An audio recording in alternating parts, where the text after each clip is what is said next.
আন্তর্জাতিক পরিমণ্ডলে বাংলাদেশের যে অবস্থা, এই অবস্থায় ভ্যাট বাড়ানোটা কোনো মতেই উচিত হয় নাই।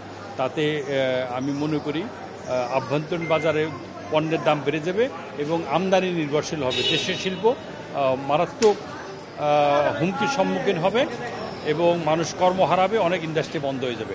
এই জন্য যেসব জায়গায় ভ্যাট বর্ধিত করা হয়েছে সেগুলি প্রত্যাহার আমি মনে করি জরুরি। আর অনেক জায়গায় বরাদ্দ কমানো হয়েছে, তা আমি মনে করি এই স্বাস্থ্য খাতে বরাদ্দটা খুবই জরুরি, শিক্ষাক্ষেত্রে বরাদ্দ অন্যান্য জায়গায়, এবং যেসব জায়গায় ডেভেলপমেন্টে বা এডিপি যেসব জায়গায় 80% কাজ শেষ হয়েছে, সেই সব 20% যারা এডিপি রাখা যেতে পারে।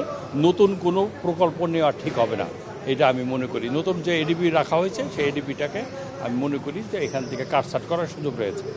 রাজস্ব যেটা ধরা হয়েছে, এইটা আমাদের এই অবস্থায় রাজস্ব যে আহরণ করা সম্ভব না, এটা মাননীয় এনবিআর চেয়ারম্যান সাহেব প্রকাশ্যেই বলেছেন যে রাজনৈতিক সদিচ্ছা ছাড়া এই বাজেট যেটা ধার্য করা হয়েছে, রেভিনিউ বাজেট, এটা সম্ভব না।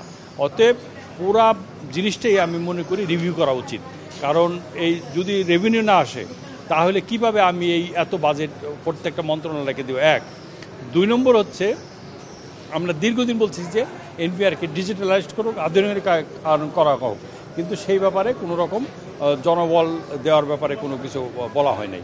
এইটা জায়গাটা আমি মনে করি এই হবে না। মুদ্রাস্ফীতি কমবে, কারণ আমদানি তো অলরেডি কমে গেছে।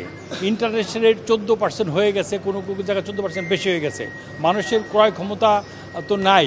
তো যখনই মানুষের সরবরাহ তো কমে যাবে, ক্রয় ক্ষমতা কমে যাবে, তো মূল্যস্ফীতি অটোমেটিকলি কমবে। আমরা কখনই এই কালো টাকা সাদা করার পক্ষে ছিলাম না, কারণ আমরা মনে করি যারা অনেস্ট ট্যাক্স পেয়ার তাদের প্রতি ইনজাস্টিস করা হবে। কারণ 30%, 35%, 37% যেখানে যারা ট্যাক্স দিচ্ছে, আর একটা লোক যে 15% ট্যাক্স দিয়ে আপনার কালো টাকা সাদা করা হবে, এটা আমি মনে করি প্রত্যাহার করা উচিত।